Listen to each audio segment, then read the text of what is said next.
Oke baik, Assalamualaikum warahmatullahi wabarakatuh. Ketemu lagi di Waris atau Dayang Baso Puraga. Kali ini saya dapat info bahwasanya Dayang Baso ini kemarin masuk rumah sakit dan berhubung karena sekarang marak virus corona. Saya akan menanyakan perihal kondisi beliau sekarang. Jadi saya undang beliau, nanti kita tanya-tanya sedikit perihal pengalaman dia karena ada rumor di luar sana yang mengatakan beliau itu kena ini apa namanya? Jadi dari tahap pengawasan sekarang karena kondisi beliau itu riskan kena corona, sehingga kita juga perlu tahu nih, ya kan, pengalaman dia setelah di rumah sakit kemarin, sempat diinfus segala macem. Nah, biar lebih jelas lagi kita langsung undang dia ini sambil kita tunggu ini karena dia lagi sudah on the way ke lokasi. Oke. Nah, tar dulu nih Bray. Agak jauh ya. Padahal udah ini sudah mendingan dan memang sudah alhamdulillah sudah positif ya.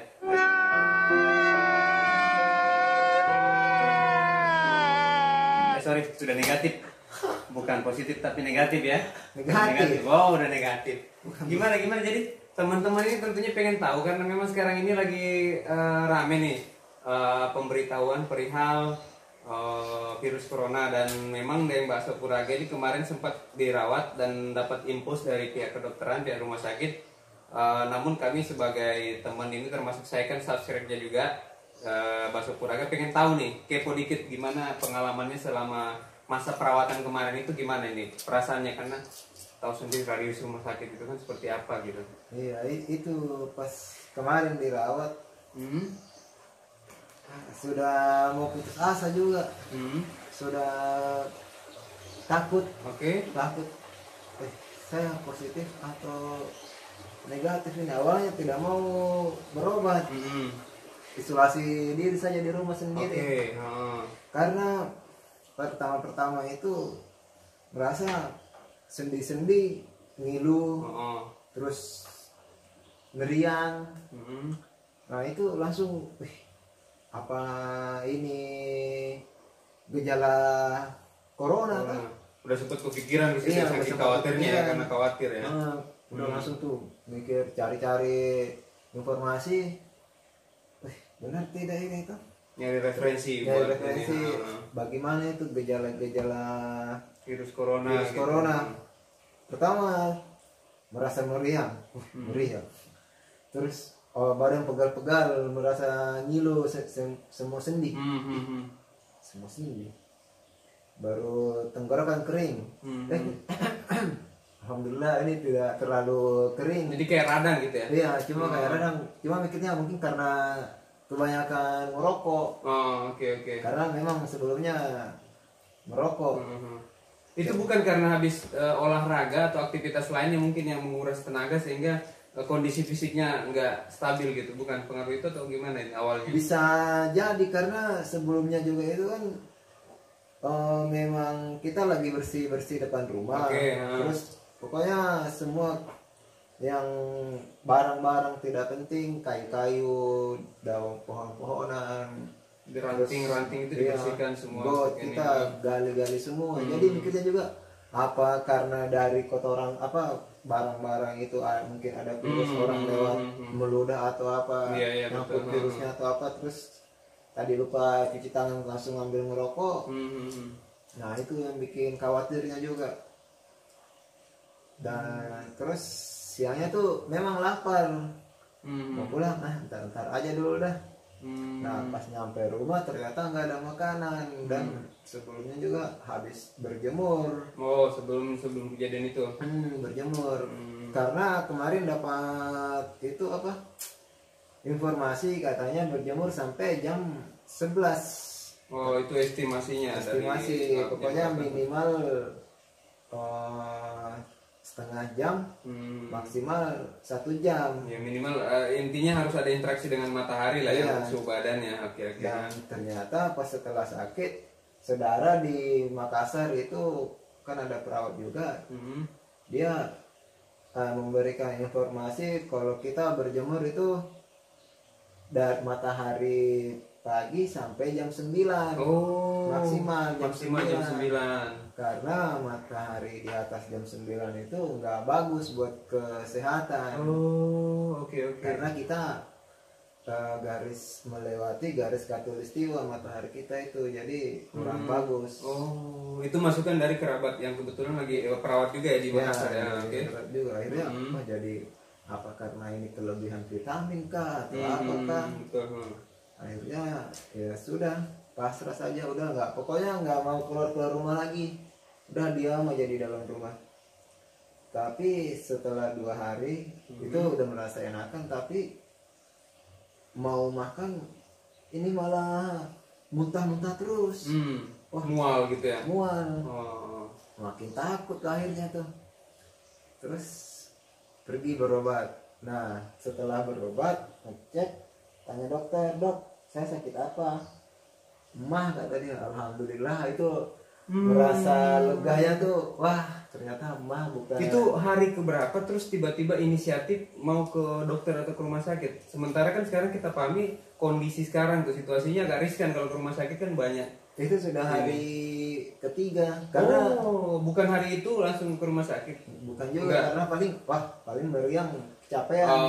Ya. Karena selama COVID menyerang di Indonesia 14 hari itu memang sebelumnya tanggal 19 itu sempat ke ibu kota. Nah pas saya hitung-hitung hari kan pas banget 14 hari. Apakah saya infeksi dari tanggal 19 itu baru karena orang infeksi itu kan awalnya nggak ada efek ya kan.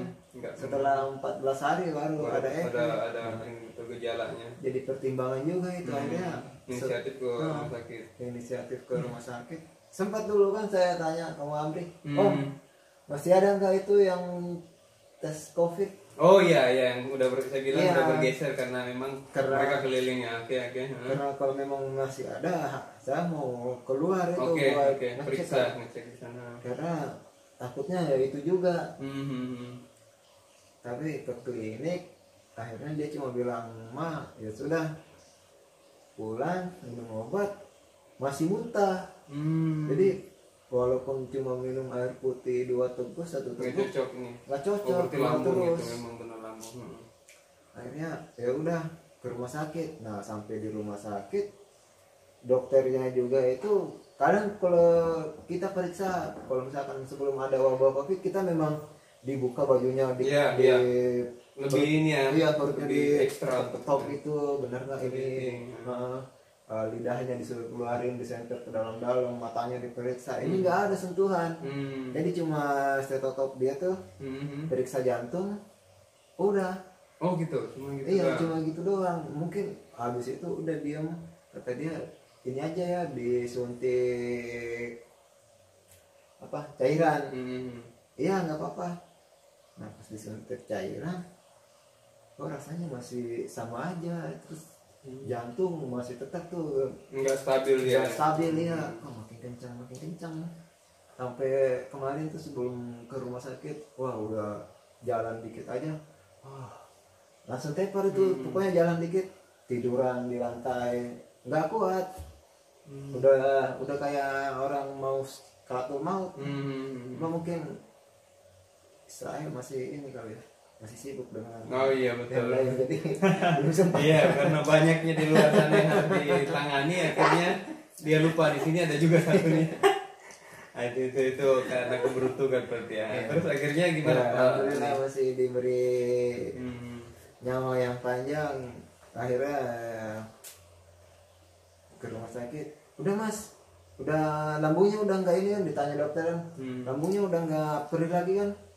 Sebenarnya dalam hati itu lambungku tidak terlalu perih gini, tapi ini jantung tidak berhenti baru setiap minum muntah-muntah terus. Dan patokan saya itu selama air liur saya nggak keluar terus, berarti kesehatan saya tuh udah mulai stabil. Tapi selama saya masih meludah itu masih kurang stabil karena setiap saya sakit pasti air liur itu nggak pernah berhenti, keluar terus. Akhirnya disuruh pulang karena di rumah sakit juga lagi ada pasien PDP. Aduh. Cuma alhamdulillah di UGD-nya semua itu di UGD sudah pakai ini apa pakaian. Oh iya untuk itu ini safety itu ya. Nah, PD semua ya. Iya, jadi bagaimana ini?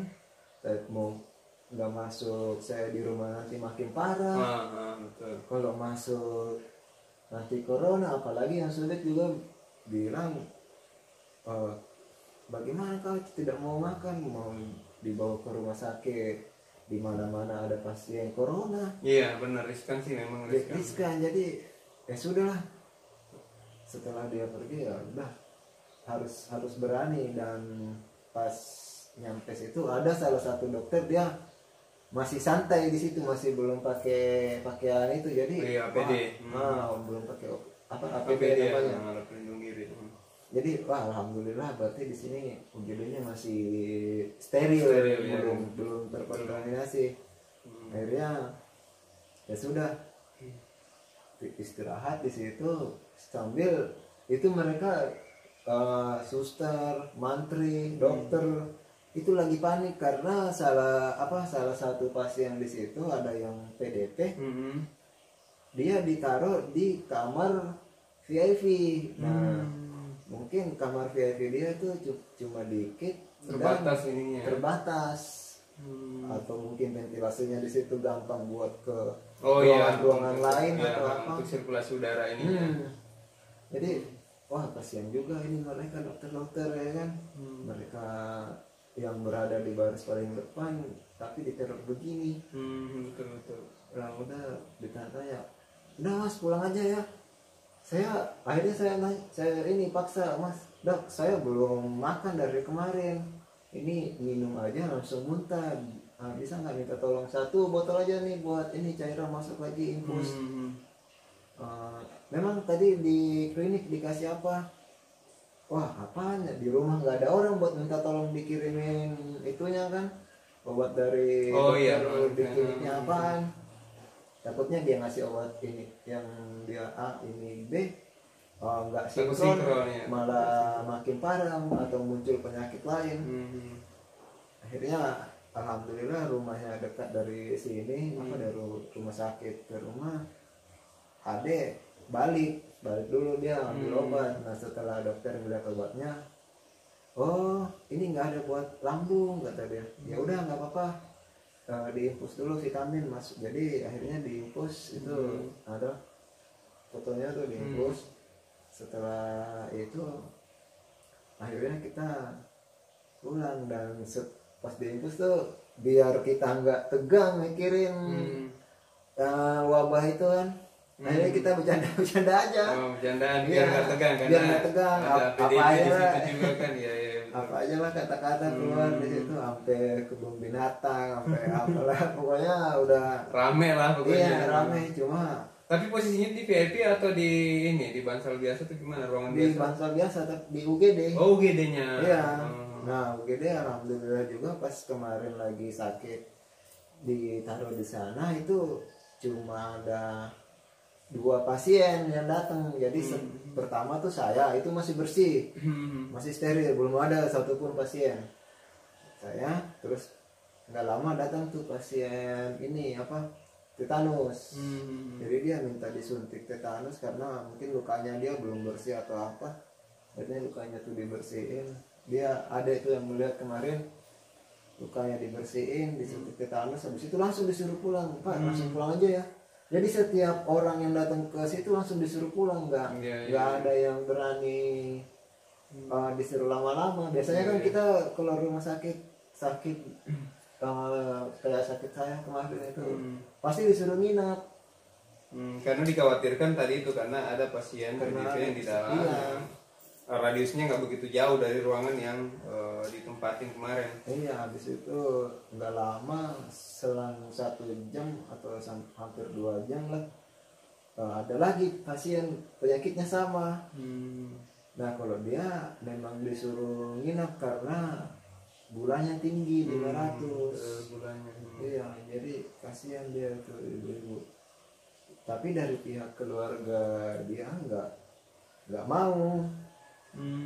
Jadi kalau dia nggak mau, kalau dia harus dirawat, ya mungkin takut. Iya betul. Takut wabah ini. Khawatir semuanya. Karena kan di ruangan itu kan deket-deketan ini kan jaraknya. Berarti di situ nggak sempat dirawat lama ya? Waktu itu cuma sehari apa berapa jam gitu estimasinya? Ya cuma ngabisin infus. Infus ya. Jadi satu botol berapa botol kemarin? Satu botol. Iya, tadinya mau minta nambah lagi, soalnya kan pas di infus enakan. Oh gitu. Iya, ya, karena kan sebelumnya makanan nggak bisa masuk gitu kan. Dari infus otomatis kan vitamin. Ada vitamin, ada cairan. Oh ya, alhamdulillah badan udah mulai enakan. Mau minta ini lagi kan, mau minta infus lagi. Jadi takut tuh. Malah diomelin dokter ya. Kau itu udah dikasih minta nambah lagi. Sebenarnya sih dokternya baik, bukan dia nggak mau ngobatin atau ini, cuma dia mau ngelindungin kita. Jadi udahlah yang kena ya udah ini aja, jangan nambah lagi. Kan harus rantainya udah putus dari dia. Jadi kita fokus ke orang yang PDP biar gimana caranya dia sembuh, dan yang lain jangan sampai ada yang kena juga. Jadi itu upaya pihak rumah sakit untuk meminimalis ya kan terjadinya penularan lagi gitu. Karena kebetulan pas waktu itu ada PDP di dalam, ada pasien PDP gitu. Apalagi di berita kan setiap hari nambah 100, 100. Nah, sekarang kan sudah 2000 berapa itu yang corona. Tapi sejauh ini pasca kejadian kemarin dari rumah sakit, otomatis kan ini udah ada space waktu kurang lebih berapa hari, itu yang dirasakan sendiri gimana, dan interaksi di rumah sendiri gimana dengan keluarga di rumah gitu?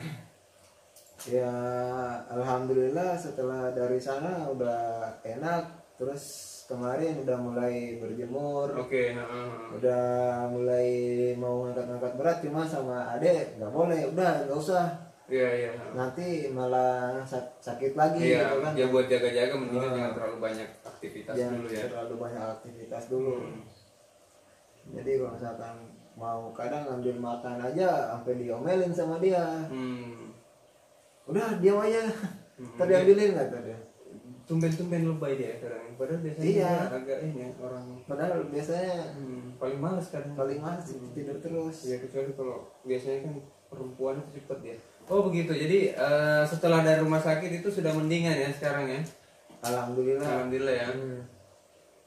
Jadi mungkin ada masukan buat teman-teman sakit di sana pada saat, karena ini kan sudah pengalaman, udah pernah ngalamin, dan itu ada rumor mengatakan bahwasanya udah PDP juga ya kan. Makanya saya kesini itu saya ngajak Daeng Baso Puraga ini ngobrol, pengen tahu ini kejelasannya. Jadi mungkin ada masukan buat teman-teman sakit itu upaya agar terhindar dari virus yang kita khawatirkan selama ini, karena memang ini real udah terjadi di negara kita. Mungkin ada masukan buat teman-teman gitu. Kalau masukan ya, kalau misalkan nggak penting-penting amat buat keluar rumah, dikurangin lah kegiatannya, aktivitas di luar rumah. Mungkin kalau di depan rumah ya nggak masalah, berjemur gitu. Berjemur. Terus cuma memang menguras pikiran, karena terbiasa bebas jalan kemana-mana, terbiasa mobile ya, aktivitasnya banyak di luar, tiba-tiba harus stay home gitu. Ya lu mau gimana lagi itu kan. Apalagi sekarang kemarin dapat berita dari WHO kalau virus corona tuh dia di udara sampai berjam-jam. Memang dia kalau sendiri enggak, tapi ngikut dari bersin, dari liur, dia bisa melayang. Bisa nempel di mana aja ya. Nah, jadi kalau misalkan mau keluar rumah biasakan pakai masker, rajin-rajin cuci tangan. Pokoknya jaga kebersihan dah. Jangan sampai kena, apalagi sekarang kan udah mau masuk musim malaria, DBD. Oh iya betul. Masuk DBD. Karena iklim juga ini kan kadang panas, kadang hujan, pengaruh panasnya itu kan berpengaruh banget. Jadi sebisa mungkin buat teman-teman jaga kesehatan, tetap konsumsi vitamin, tapi jangan berlebihan juga. Kayak saya kemarin kan pas lagi meriam hajar terus vitamin ini jeruk. Udah parno duluan ya. Iya, karena itu jeruk duluan. Padahal itu kalau jeruk pengalaman saya itu kan malah bahaya nih untuk mahnya nih lambung serang. Apalagi jarang makan malah prioritas tuh asam-asam begitu, bahaya juga kadang ya kalau berlebihan ya. Iya, karena kemarin wah bahaya ini kan. Saya di banyakkan di rumah terus tiba-tiba gejala COVID ya kan. Kaget karena kan jarang ada aktivitas di luar, memang benar-benar ikutin aturan pemerintah, tiba-tiba malah kena sakit malah gitu. Kena sakit, iya. Ya, jadi khawatir. Ini gimana ya, banyak istirahat, jarang kemana-mana, bahkan bisa diukur lah ya, paling keluar berjemur doang, tiba-tiba sakit. Ini kan jadi khawatir gitu ya. Oke, jadi itu kurang lebih tadi masukan buat teman-teman Syafri itu. Jadi kurangi aktivitas di luar rumah. Benar-benar urgent baru keluar rumah, itu pun membatasi jarak radius dengan orang, dan terutama tuh prioritas tuh masker, sebisa mungkin kita gunakan itu masker ya, karena itu benar-benar meminimalis penularan, jadi kita mencegah penularan itu kan. Karena kalau kita nggak pakai masker juga, kita misalkan nih jalan dari rumah aja ke warung yang dekat, nah dari warung itu kita nggak tahu siapa aja yang pernah datang ke sana. Betul. Siapa aja yang pernah datang ke sana, entah dia meludah di situ, entah dia bersin di situ, apa pegangan di situ atau pegangan di sana, atau pegangan di situ, kita nggak tahu. Iya benar-benar itu benar. Entah dia dari mana, apa dari, mohon maaf nih buat driver kan dia demi mencari sesuatu nasi juga kan, dia ngantar barang ke sana kemari, dia capek pengen ngerokok mampir di warung, atau warungnya enggaknya dia tempat cuci tangan, dia langsung belanja gitu kan, walaupun dia sudah menjalankan safety mungkin masih ada celah ya, karena memang kita pahami nggak semuanya. Saya lihat ini warung-warung itu menyediakan alat yang udah dianjurkan oleh pemerintah, seperti supportingnya, seperti mungkin sanitizer, terus air atau sabun, itu nggak semuanya warung naro gitu, karena mungkin mereka ya banyak yang juga sih saya perhatikan yang cuek, tapi itu masing-masing, tapi itu jangan ditiru. Jadi kita selalu upayakan steril semuanya untuk meminimalis, karena kalau udah kena apalagi buat apa, kita kan lebih bagus itu mencegah virus itu agar tidak masuk di badan kita, sehingga kita bisa beraktivitas seperti semula gitu. Apalagi kalau sudah kena tuh ya mungkin kalau kata dokter sudah hilang setengah dari nyawa kita, karena walaupun kalau sudah kena dan berhasil sembuh, otomatis kan paru-paru di dalam kan sudah dihancurin sama virus. Jadi itu pasti lubang-lubang udah nggak normal lagi seperti semula. Iya. Jadi emang lebih bagus dicegah ya. Lebih bagus dicegah. Jadi itu pesan-pesan dari Daeng Bakso Puraga ini agar teman-teman lebih hati-hati. Dan ini bukan lebay atau apa ya, pada saat kita menggunakan aksesoris pendukung sporting untuk menjaga virus itu nggak menyebar seperti masker atau apa, itu bukan lebay-lebayan sebenarnya Braya. Itu benar-benar harus kita lakukan karena untuk kita sendiri. Kenapa kita stay home ya, buat kita sendiri, ya kan, untuk memutus tali rantai virus corona itu. Makanya kan di channelnya Warung Inspirasi kan ada lagunya itu kan, wahai saudaraku tetaplah ada di rumah, ikutin aturan pemerintah, itu tujuannya. Itu tujuannya apa? Untuk memutuskan tali rantai virus corona gitu loh. Makanya dia buat lagu itu. Nah, ini diperjelas lagi karena kondisinya Bakso Puraga seperti ini. Jadi beliau ngasih masukan buat kita, pengalaman beliau setelah kemarin sempat diinfus, ya kan, dan di dalam itu walaupun kata mungkin kita cuma sakit biasa, tetap aja nggak nyaman. Ini kan ada PDP di dalam, otomatis kita juga bisa parno, bisa apa?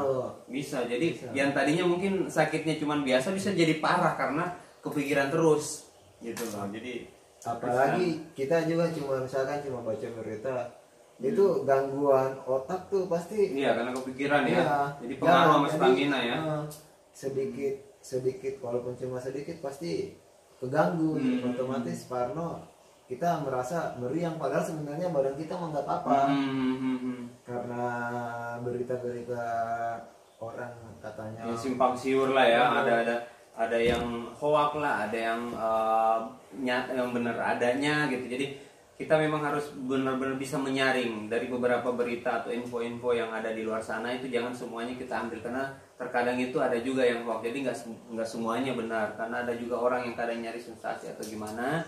Nah, kenapa Dayeng Baso ini ngasih masukan ke kita? Karena kemarin real beliau ini sempat melakukan perawatan di rumah sakit, ya kan, dia sempat dirawat walaupun estimasinya nggak lama, dan alhamdulillah sekarang sudah bisa beraktivitas lagi. Namun memang harus tetap jaga kondisi karena dikhawatirkan nanti benar-benar bisa fatal, karena apa, kondisi fisik yang lemah, yang kurang stabil, itu virus itu gampang masuk. Gitu. Jadi ya sekali lagi buat teman-teman semua, tolonglah pakai masker kalau kemana-mana, rajin cuci tangan. Kalau memang tidak terlalu penting, ya udah di rumah aja. Betul. Oke, Bray, itu tadi masukan dari Dayeng Baso Puraga. Mudah-mudahan pengalaman beliau ini bisa jadi inspirasi buat kita semuanya agar kedepannya kita bisa jaga pola sehat, baik itu dalam di rumah kita ataupun kita interaksi dengan lingkungan. Tetap kita jaga kesehatan, olahraga itu jangan lupa olahraga, pola makan dijaga, dan selalu optimis bahwasanya kita bisa menghadapi virus ini. Dan jangan pesimis, karena pada saat Anda pesimis, disitulah virus itu gampang masuk. Jadi kita harus selalu yakin, apalagi kalau teman-teman yang umat muslim, insya Allah ada Allah yang bisa yang akan selalu mendampingi kita. Jadi kita selalu optimis, yakin. Oke, terima kasih atas waktunya nih Dayeng Baso Puraga. Mudah-mudahan ini bisa jadi inspirasi buat teman-teman semuanya, khususnya subscribe-nya Baso Puraga. Jangan lupa untuk mensupport channel beliau dengan subscribe, like, dan share Baso Puraga channel. Di situ ada, jadi biar kita saling support satu sama lain, saling berbagi pengalaman, saling berbagi ilmu. Oke, makasih banyak atas waktunya, dan selamat pagi menjelang siang. Mudah-mudahan ini bisa jadi inspirasi buat kita semuanya. Oke, Assalamualaikum warahmatullahi wabarakatuh. Thank you. Tidur lagi dia.